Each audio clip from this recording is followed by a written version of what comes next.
So good afternoon, good morning, wherever you are, however that is applicable. Welcome back to Wrenching with Rob and another laugh-filled episode of me attempting to work on vehicles and make them run.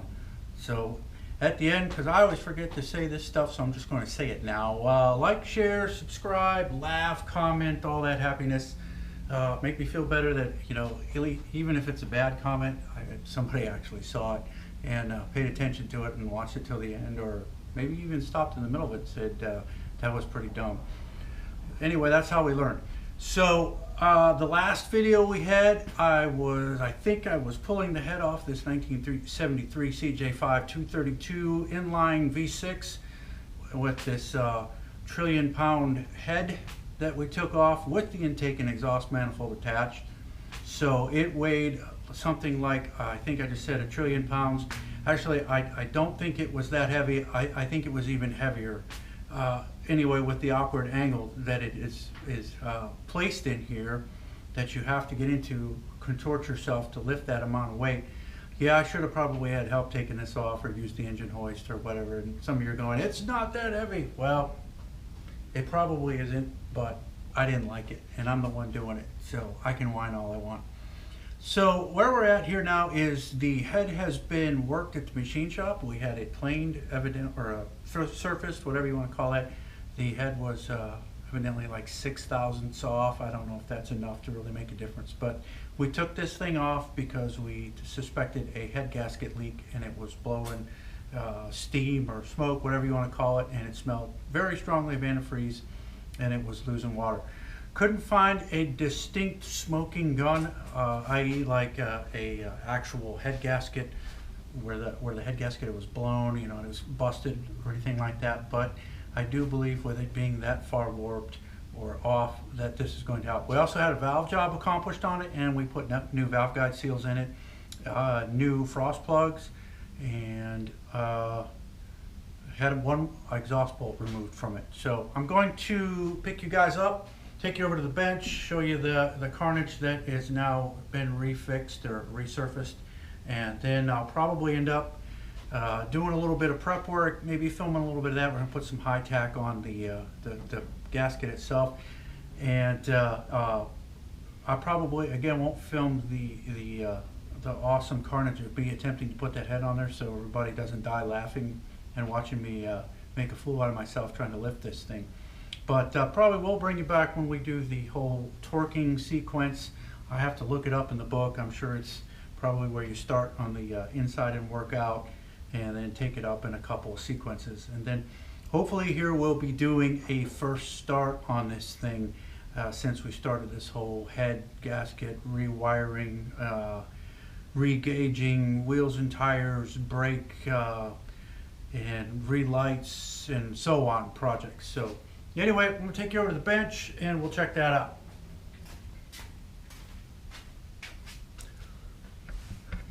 So it's a good thing all of you guys do not have to walk this route because it is becoming very busy in here. So here's our mess of push rods here, and head bolts, rocker shaft. I'm going to have to rework that valve cover because that thing is just nasty, messy, and with a little paint obviously it makes it go much faster. So that's our whole goal here, to attempt to make this thing go so much faster with the 6-cylinder that's in it. While we got you here, we'll do a little bit of update here on what has been accomplished with this thing here recently. So we're brave enough to leave the battery hooked up, as you can see here now, since we have created no fires, or at least no fires have ensued recently. We completely rewired the whole gauges here. Might have to get a flat. Let's go around to the other side. We'll get the old trouble light. They don't call it trouble for nothing here because it causes you all kinds of trouble. More trouble than it's worth sometimes. With these newfangled LED ones, they're not so bad, but I'm telling you, no matter what you do, these trouble lights are always in your eyes. So anyway, maybe that'll shed some light on it. So what we've done is we've hooked up the old Go Faster tachometer here. Probably can't see nothing because that's super stupid bright.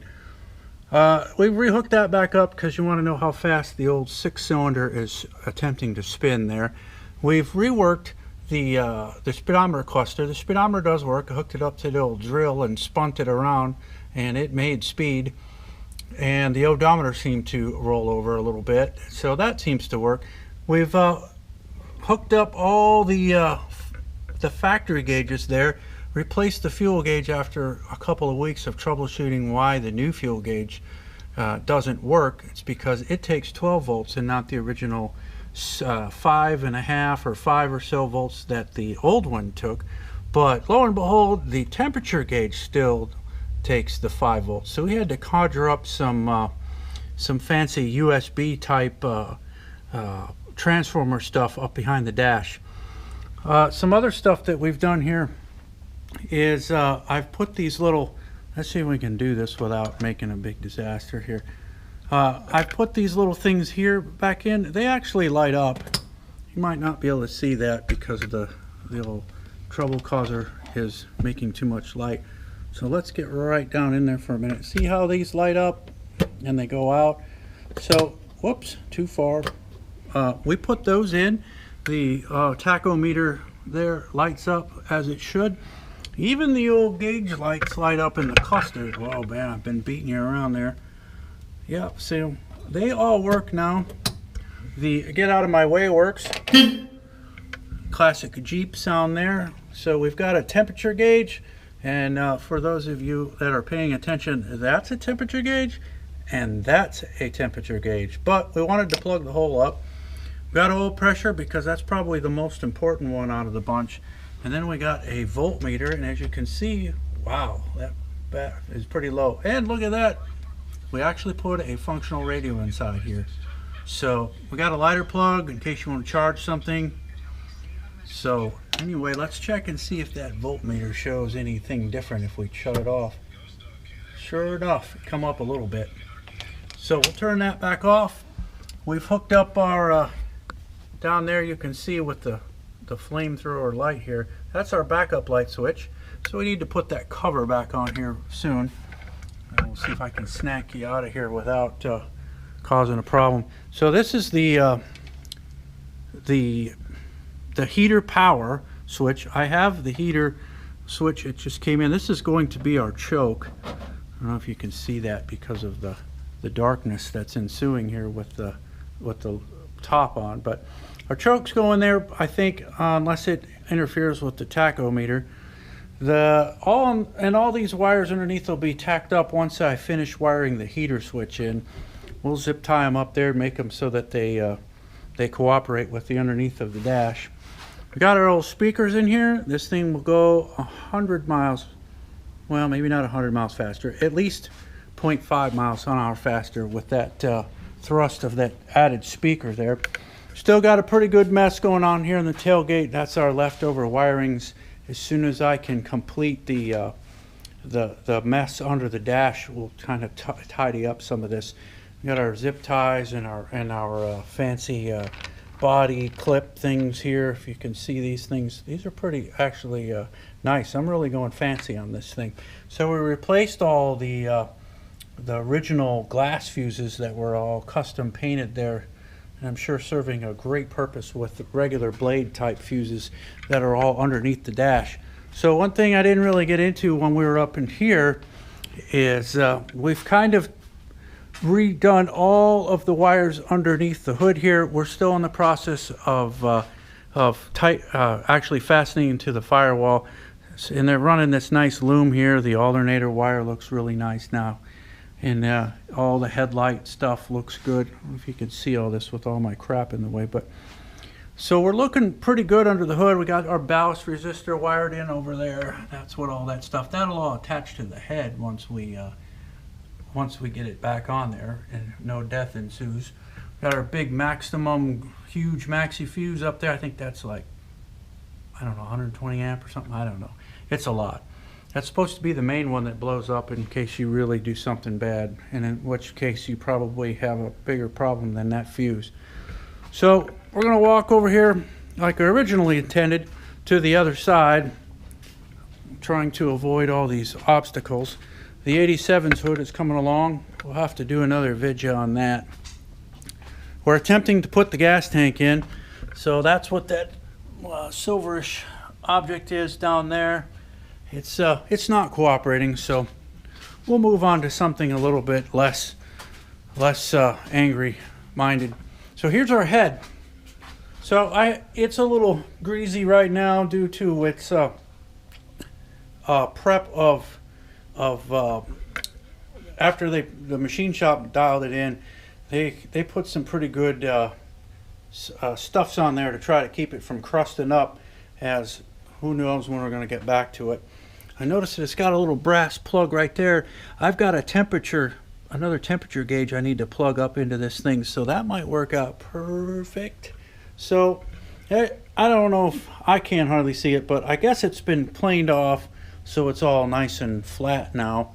We've got new sparker pluggers. This one here was the one, if you followed me before, that was all kinds of loose.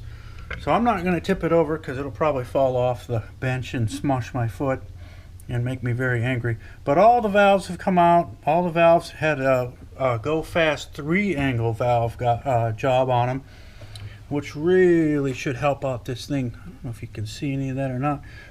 Well, let's take an attempt here, or make an attempt. So there, now we might be able to see there's new valve guide seals in there, and it looks like we need to do a little cleaning out on that thing, because from what I can see, they're kind of dirty. So maybe we won't put this thing all the way back together tonight, and this will be a continuation.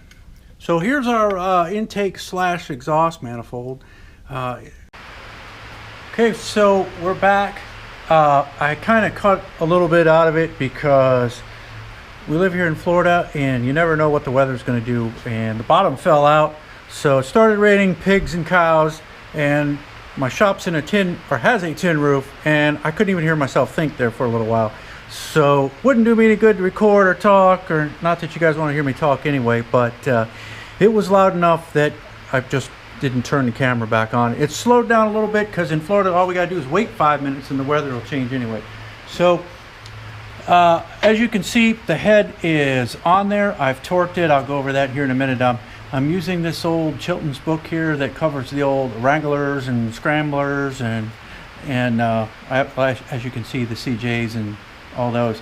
But the old Das book here, or Das Buch in Deutsche, says for the torque sequence here, and it says to put the torque on it in 3 something sequences all the way up to 85 pounds, except for, good thing I read the instructions here, this bolt right here, and it says to put some sealant on that one because it goes into the water area there, and it might cause leakage if you don't.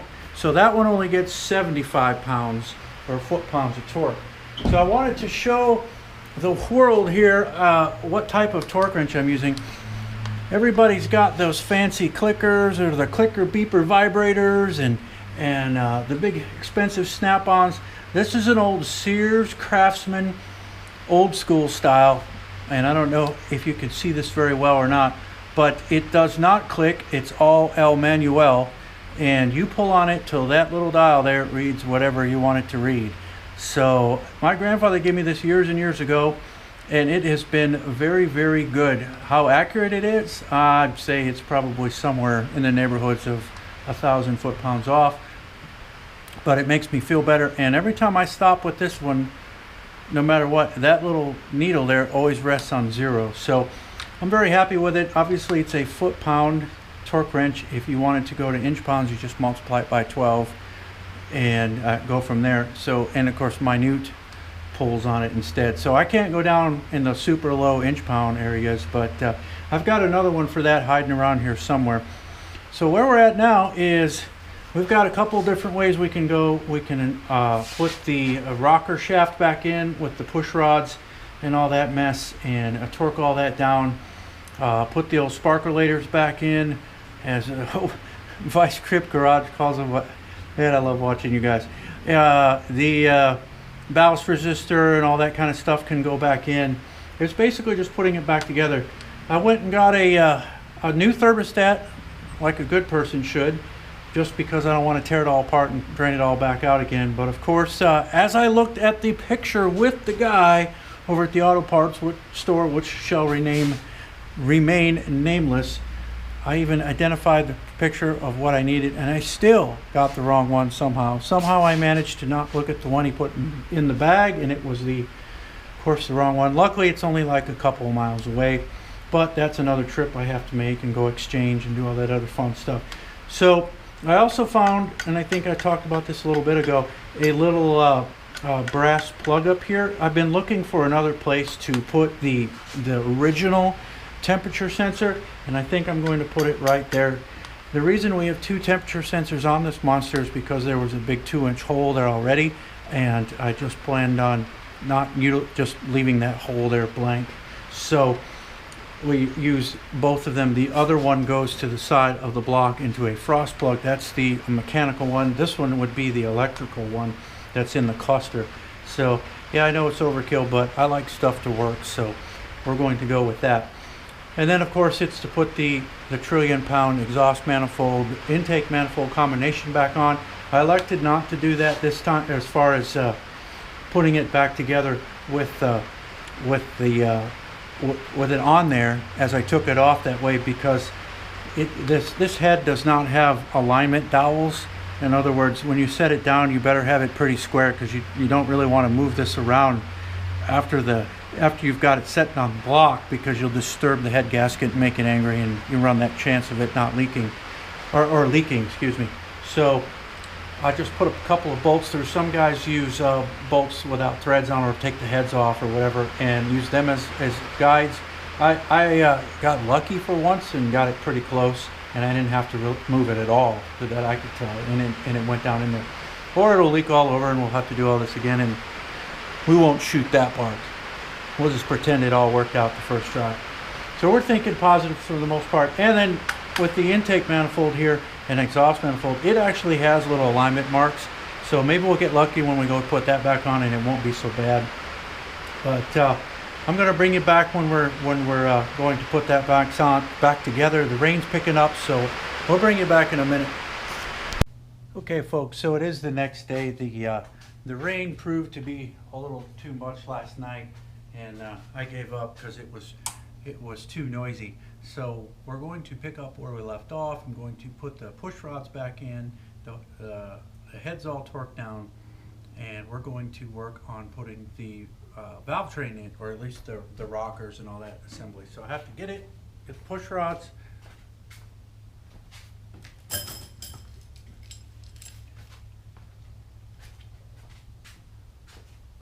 So I was supposed to, according to the big book, keep these things in the order that they came out of, but I did not do that. So we'll see what kind of death that ensues. And they look like they are solid. I kind of looked at them before. It didn't look like any of them were bent. And the best way to check them to see if they are bent is to roll them on a flat surface and see if they jump. See, like these hood rods here are bent. If I were to take them and roll them like a pencil on a flat surface, they would, these hood rods here would move. They would jump up and down. Whereas when I roll these things like this, they on a flat surface, they don't move. So it should be in pretty good shape. So I'm just trying to make sure now that I have placed them into the lifters down there that ride off the cam. Hopefully I don't miss or forget one, because if you look, you can put them off to the side if you're not careful. So you'll see that some of them are different heights. That's because the camshaft itself is in time, well, I won't say in time, but it is down there, and it is in position to where it is supposed to be. Skipped one right there. So some of the valves should be opening, or some should be partial opening. And I'm skipping all kinds of them here. So there's 2 per cylinder, and I'm having all kinds of problems trying to get them all where they're supposed to be, evidently. I forget that I can't count. So 2, 2, 2, oh, there's one more.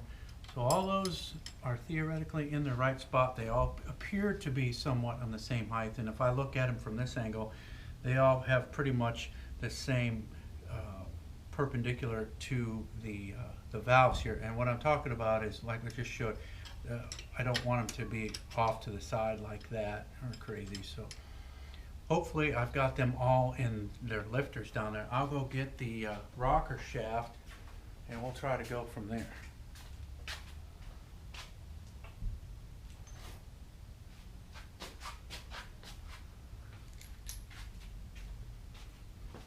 So if you followed along in the previous episodes where I took this apart, you'll see how this came off, and it's really very simple. It's just a matter of you pulling these bolts out and pulling up the shaft itself. So the whole trick of this big conglomeration here is to attempt to get all of these rockers, these things on top, spun in the right direction and down over all of this mess at the same time. So hopefully I can do that without too much death or critical. Oh, we got mosquitoes today, so that's going to be challenging. See how they spin around, and one end is flat, one end is bald, so that they I need somebody to come help me blow these mosquitoes away. Now, we're going to have to get some mosquito spray, because unfortunately they will eat me up. We'll bring you back in a minute after I've gotten rid of mosquitoes. So yeah, January and mosquitoes. Who knew? Okay, pressing on. Still having fun lining up these guys. So I got a couple of them that are just like, nope, I'm going to fight you as much as I possibly can, because I don't like this. So what we're going to do is just kind of sort of half start a couple of these, or I guess all of them, and then I'll come over to your side, and lo and behold, look at that, they're almost all in except for this guy right here. Well, maybe not. Hopefully I don't knock you guys off the Jeep here. Something don't line up quite right. Oh, there you go. So these the keepers, these things right here that are underneath the bolts, I don't know if you guys can see, or is my paw in the way here? The keepers, these things underneath the bolt heads line up the keep everything in line with each other. See, there's spacers in between all this crap, and that's supposed to work in our favor. But I think it's fighting more than it is working properly. So right now, with the exception of this one, they all look like they're lined up, but man, that just doesn't. We'll see what happens when we tighten it down. I think these are zero lash, so meaning I don't have to adjust them. We'll probably end up fast forwarding this part.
Okay, so before I get too much further, I want to take my old flashlight here and look down the side and make sure I didn't screw something up. I'm going to climb all the way up. You might bounce around a little bit here while I climb on top. And we're going to look down and make sure everything's happy. Which, so far, pardon my arm. Yeah, I think we're in pretty good shape. So I'm going to try to roll the motor over by hand. I'm going to put the book over here. I don't know if we're going to be able to roll it over now or not. I got some of the spark plugs in, so I don't look too positive. Nope, it says absolutely not. So what we'll do is I think I might roll it over with the key. Actually, you know what? I'm going to turn you off for a minute or speed it up, one of the two, and we're going to pull all the rest of these old sparkulators out. So I think I'll stop you for a minute and we'll come back when I got them all out. Okay, so the sparking devices, sparkulators, whatever you want to call them, spark plugs, igniters if you're working in the airplane stuff, they are out. And now we're going to see if we can go all the way around with this engine guide and make sure. Yeah, I see some valves and stuff moving. Yeah, that's what we want to see. Must have it in the old L neutral because we're not going anywhere. So good. I think we're in pretty good shape. I'm going to use the starter. Let's see if I wired everything up right. And turn it over with that. So it might have some noise. Hopefully it doesn't knock you down. Okay, I probably don't have the battery connector quite tight enough. Just put this stuff on here loose because I never knew if you have to take it off in a hurry or something like that. Because maybe some of my wiring didn't work out the way I wanted it to. Let's attempt that one more time. Might have to put some. Oh, that's good. It looks like all that stuff's working. So the book says 22 foot-pounds on the torque-relator. So we're going to go ahead and torque these things with my old-timey torque wrench. So it doesn't give a torquing sequence, so we're going to go like this. There's 20, we might go a little more. Well, I think we're like 25. Yep, there's 25. Here's another one. There's another one. I wish these things had a little bit more locks on there, but that's all I've got. So we were there. All right, cranking on it. 25. 25. And 25. So by rights, I just did that one, so I shouldn't have to check it. But knowing me, no, we're good. So there's 25.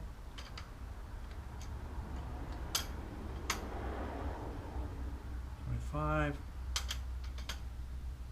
25. 25. Okay, we'll call that happy. So the one cool thing about this style of rocker is you see there's no adjuster whatsoever.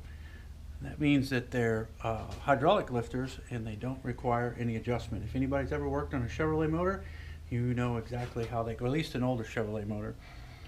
You have to sit there and adjust them. Yeah, I know. People just love them things to death. And I'm not a fan, you know, I like Chevrolets, but I don't really care for that portion of it. The older Fords, like the Y blocks and stuff like that, you had to do the same thing. Crank those, adjust those lifters so they didn't go tick, tick, tick all the time. But anyway, we're up to now, I believe, probably I have to paint the valve cover.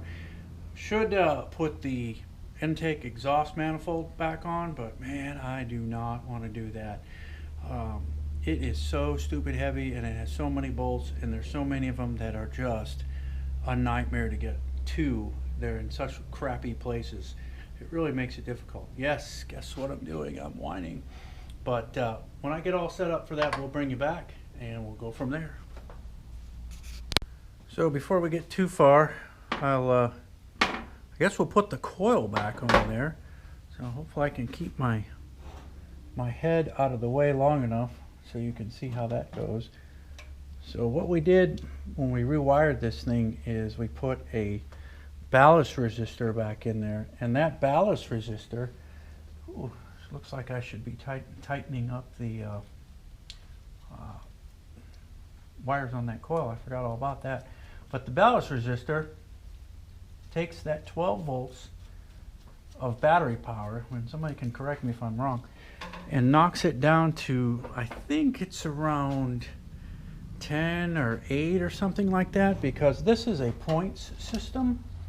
And if you're familiar with points, breaker points, they are entirely mechanical, and they are what determines when the spark should happen. They basically tell the system there's a primary and a secondary system on the ignition system, and that tells the secondary system to discharge when the primary system is grounded. And I might have that backwards, but I had a 50-50 chance. Anyway, the breaker points make contact and break contact, and they are mechanical, and if you put the full 12 volts through them, they will eventually burn themselves up. So that ballast resistor, this white thing down here, takes that 12 volts and knocks it back down to about, like, I think what I say, 8 or 10 volts or something like that, so that you don't burn up those points so quickly. Now on the later cars, they all have like Hall effect or something like that. It's all what they call electronic ignition. They don't need all that mechanical crap. And back in the day, you were replacing points at least once a year. If you can go longer if you're lucky, and they just didn't burn up or you cleaned them. So that's how all that works. Now I guess we'll put the coil wire back on it, so at least we get sparks coming out of the ignition wires here, even though we have no spark plugs. At least I'll get zapped pretty good when I go to turn it over and I forget that I got all this crap hooked up. So I still need to go back through and tighten all this fancy stuff up here. Now, one of the things I didn't explain is down here on this ballast resistor, the second portion of the starter solenoid here is energized. There's the ignition side, and that's what we're talking about now, and then the starter side. One of them receives power from the key switch, closes this ignition relay, and tells the old starter to go and make turn so that you can get it to hopefully, theoretically, start. The other side is only energized as you hold the ignition, and what that does is that bypasses, as you can see, this black wire here goes all the way up to the side that goes right into the coil there and feeds power in. And no, I didn't get lucky and do that pink for breast cancer awareness, unfortunately. No, it just happened to be that way. So the lower pink wire is the power from the ignition switch. So when you turn the ignition on, this portion down here is powered, and it goes through that ballast resistor and theoretically comes out at a lower voltage. But when you hold it and start, this particular terminal right here on the starter solenoid is energized just as long as you hold it and start, and it will bypass that ballast resistor and put full power to the coil so it aids in starting. So in other words, if you want to steal one, all you really have to do is put power to both of these, one for to start it and the other one for ignition, and you are in there. You didn't hear that from me though. Actually you did. So all right, so one of the things I did off camera here is I hooked up the mechanical water temperature sending unit here on the side, and I kind of tried to coil this stuff up. I'm going to try and make this exhausty pipe thing go bye-bye for a while here, and we'll pull this old exhaust donut out. Man, that one is pretty shook there. For you, those of you that don't understand shook, bad. So we'll put that guy out of the way. We're going to try to get him as much displaced as we can, because trust me, I need all the help I can get as far as things out of the way as I can handle here, because that exhaust slash intake manifold weighs a ton. It is very stupid heavy, and there is 1, 2, 3, 4, 5, 6, 7, 8, 9, 10, 11, 12 bolts. 2 less that would hold the head onto this thing. So I want absolute cooperation, which will absolutely not happen in the least bit. I know that. So what I'm going to do is spray up my gasket in some high tack, and then we will attempt to put this exhaust manifold slash intake manifold on cooperatively. Yeah, at least you're on that end of the camera and you can watch and laugh, and those of you that have done this before can go, oh yeah, man, that sucks. So with that, we'll bring you back in a couple of minutes. Alright, so also welcome back. It's the next day or two or somewhere in there, and obviously I had to stop it. Got pretty late. I'd worked all day and just didn't feel like fighting that intake manifold. So we're still continuing on. This might be broke up into a couple of segments, so just bear with me. We're about to put that trillion-pound, maybe not a trillion. I'm going to go with 1,000,000 because the head is actually heavier than the exhaust and intake manifold. So that's the part we're about to put on, is the exhaust intake manifold over on this side. The exhaust slash manifold gasket on this particular one is all molded into one. It's sprayed with some ultra copper, high tack, whatever you want to call it stuff.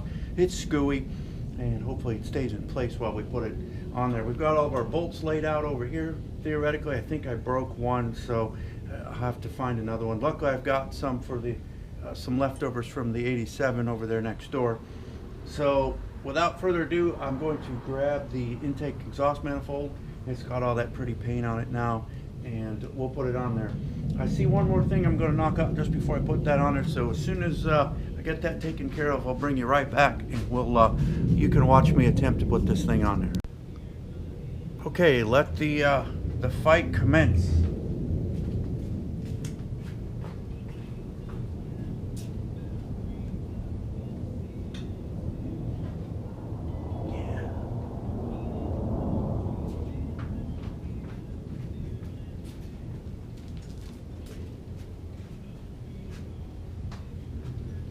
So it looks like it's prepped. Let's see if we can't kill ourselves and attempt to put this thing in here.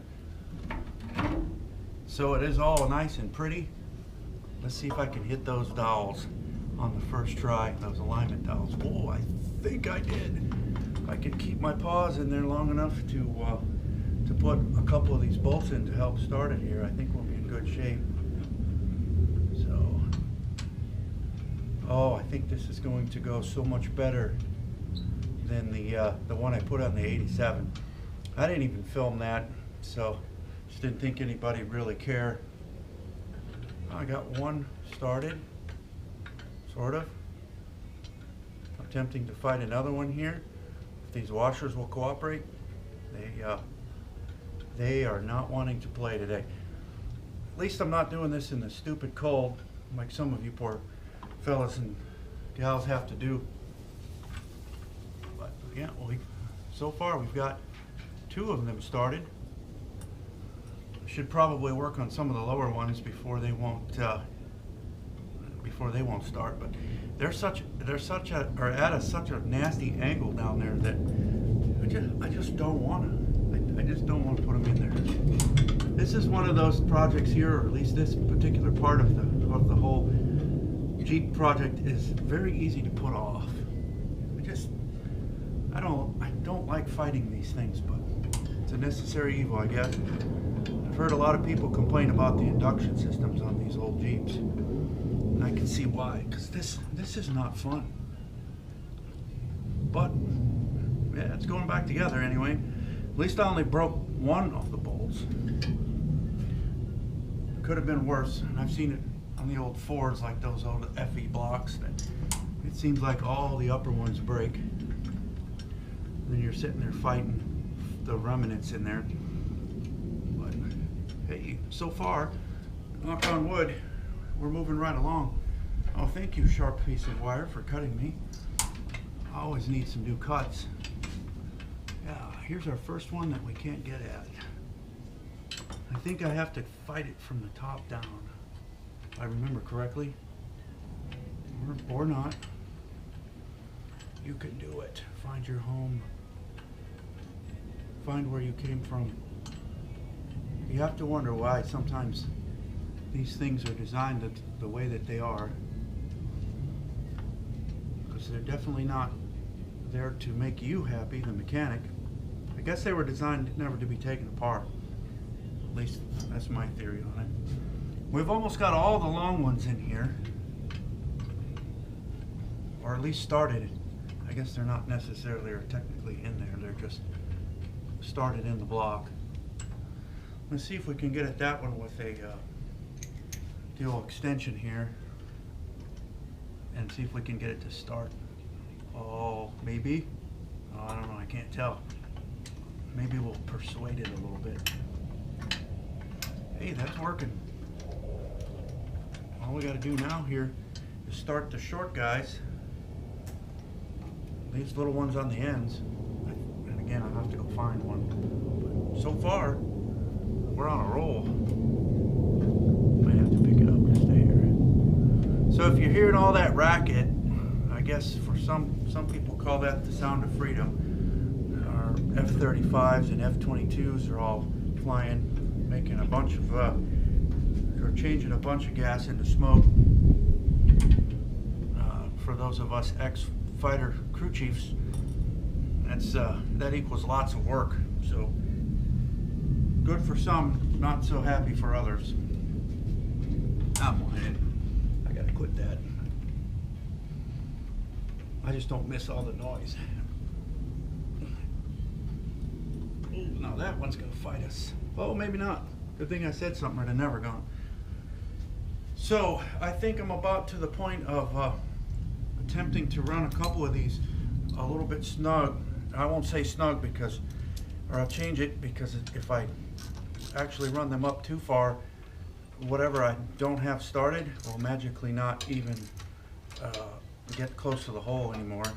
So we'll have to be a little gentle with what we do as far as running them all in. I'm sure anybody that's ever worked on this old stuff can attest.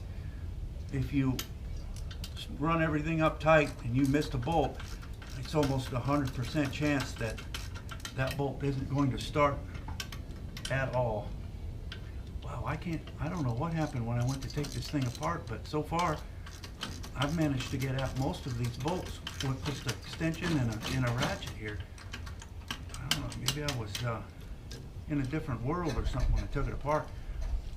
But I couldn't get at any of these things. And sure enough, so far, I've been pretty lucky. So when we originally took all this apart, if anybody was following in the early videos,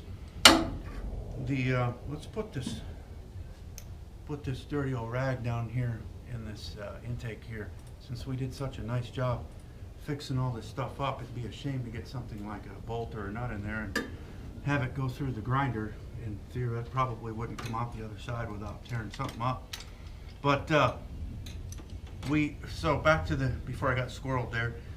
So this piece of old wire here was somewhere around in this area, and this was the accelerator cable here, wire, bracket, whatever you want to call it. So we're going to remove these custom additions here and actually put on, I found one on eBay, the actual bracket that's supposed to be on it, and it goes into these two locations right here. Now this bolt was broke off, so I did the old torch trick on it and warmed it up and persuaded it out with that. I didn't cut it out, I just heated up this area, or the bolt, I can't remember which one, but once I put a little vice grip action on it, it walked right out. So got pretty lucky there. But we're going to put the correct one on it. We actually have a new cable, because later on down the road, we'll get you inside and I'll show you some of the buffoonery in there that was the previous cable. The other end of this is pretty scary. Or maybe somebody will look at that and go, wow, that's a good idea. If you do, you do. Uh, anyway, I have to go find another bolt. I think it's a 3/8 bolt over here, or 5/16, and for this particular hole right here. And then I'll get down in there with a light, make sure that I didn't miss anything. I think I've got them all. So it's 1, 2, 3, 4, 5, 6, 7, 8, 9, 10, 11, 12. That's right, because the head has 14. The intake and exhaust manifold have 12. So bring you back in a couple of minutes, so you're not just watching and waiting for something crazy to happen. Okay, so the bolt gods were kind to me, and I was actually able to immediately locate the right one in my bolt stash. So I got really lucky on that one. I didn't think I'd be able to walk right into my nuts and bolts drawer, because I just throw everything together and immediately come out with one that fit. But I think it, like I said before, I think it was one that had come off of that 87 over there. So I had swapped the intake and exhaust manifold on the 87, because the new motor had come with a different style of intake manifold and an actual header. So if anybody needs I don't know if a 4.2 head and a 4.0 head have the same style of exhaust manifold on them, but I actually have a header for a 6-cylinder 258, 256, whatever a 4.2 is, and I don't know if it'll fit on a 4.0 or not, but I don't need it. I don't really plan on making anything I have go fast. I just want it to run and drive.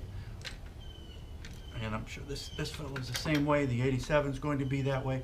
So while I'm babbling here, the only thing I'm doing is running these up snug. Theoretically, we're supposed to have torqued these things according to the book, but I think with all the rust and crap that's on these nuts and bolts, because I didn't really wipe them off very well, that the torque would probably be skewed anyway.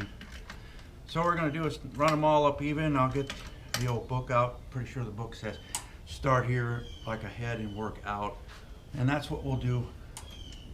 I don't even think I'm going to get the book. I think we're just going to run these up and make sure they're all in properly, and then we'll tighten them up accordingly. But want to make sure they all go in and make sure nothing's really crazy out of sync. When I took this apart, you could see where the exhaust was leaking on the where the intake and exhaust meet, where the heat riser is. You could see leak points around the exhaust manifold where it was supposed to be seated up against the head. So all of this is going to be a very nice improvement for this poor thing. And I think it'll run great. I think the owner will really be happy with the way that this thing turns out. And hopefully pretty soon here we'll be doing a first start on it, and we'll go from there. Maybe even today. Nah, don't see that happening today. So we're almost there to the actual tightening portion of this. I can't get at these upper 2 bolts. I'll have to get a old wrench out on those. Unless I get, maybe I can put this, maybe we can get lucky and go like this. Oh, well, you look at that. Good thing I was thinking. A little bit anyway. So we'll crank this one down. This might need some more washers. I can't tell. I don't want to get in there too far and snap it off. I think we're going to be all right. Yep, they're not spinning, so crank on this one a little bit. I can't believe it, but when I took this thing apart, this thing fought me tooth and nail as far as getting at these nuts and bolts. So I stand corrected when I talk about how you can't get at any of this stuff. So now we'll just work on slowly tightening these things up. So I don't know if everybody wants to see me cranking on that. I'll probably bring you back when we start to do the rest of the tightening sequence, or not tightening sequence, but like the valve cover. I still have to paint that thing and make it go faster. And we'll put the old carburetor back on. I'm not going to mess with the carburetor, but I did get new base gaskets for it. Carburetor worked, from what I could tell, pretty well. So we'll work on that. We're going to do the thermostat This is the thermostat electrical temperature sensor, which theoretically is going to go right there. I need to run it in the fancy black Go Fast stuff here so that it doesn't melt or short out somehow. We've got the new speedometer cable we're going to put in today. We still have to figure out how we're going to do the exhaust because there is one broken stud in there. I think I'll just put a bolt with it, not through it, and we'll be okay. But we still have to, the exhaust is all in one piece, and I had to take it loose in order to facilitate installation of the gas tank, which is kind of half in, half out at the moment. But I'm babbling again. I'll bring you back in a couple of minutes. We'll go from there. So we're back. Did a couple of things off camera, like lube up the old carburetor to base gaskets. We've set it on there and have to use a wrench on this one because it's can't get the socket on them. Used on this side, used a star washer because there's not a whole lot of room. I'd like to say that this is a stock carburetor, but I don't know. Maybe you Jeep guys could tell me a little bit better, but it definitely is the big old, I guess it's a one barrel. You know, there's only one tube going down, so I'm going to go with one barrel. I'm used to the 2 or 4 or whatever, but this is my first 6-cylinder, mainly the 134 in my other Jeep and V8s that I've worked in the past. But hey, it serves the purpose. I torqued all the exhaust manifold and intake manifold bolts down. That actually went very, very well. A whole lot better than the last time I attempted this feat on the 87.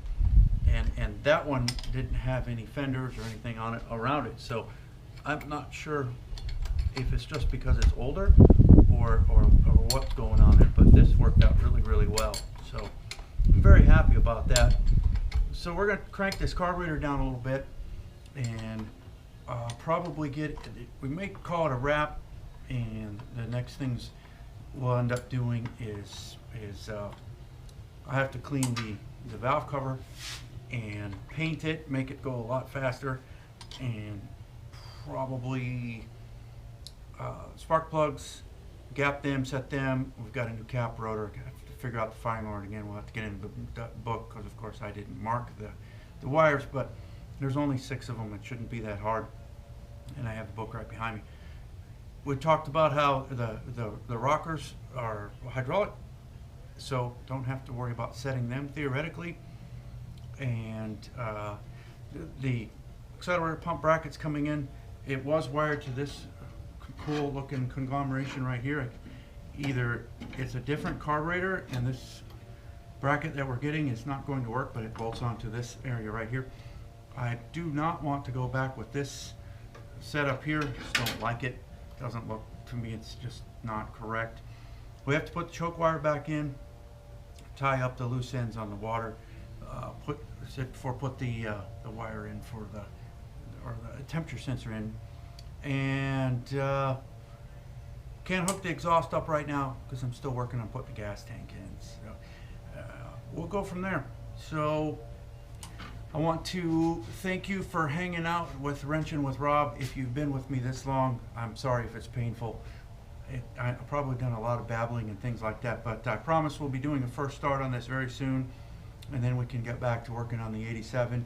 And ultimately, the whole goal of this was this whole video stuff that I'm attempting to do was get back on my 46. So, and then do a first start on my deuce and a half out there. But this wiring project turned into a lot more than just a wiring project. But by the time this is all finished and done, this customer would be really happy with the way this thing runs and drives, and it should be mechanically sound. The body may not be the best, but the gauges and the engine, drivetrain should work pretty good, should last a long time, even though it is a 73. So anyway, thank you for hanging out with me working on some old crap like this, and do the like, share, subscribe thing. Evidently that tells YouTube that I'm not a bad person or something like that, and it helps me out, I guess, somehow. I haven't really looked into how that helps, but that's what everybody else says. So anyway, have a good one. Thank you. We'll pick it up on the next one.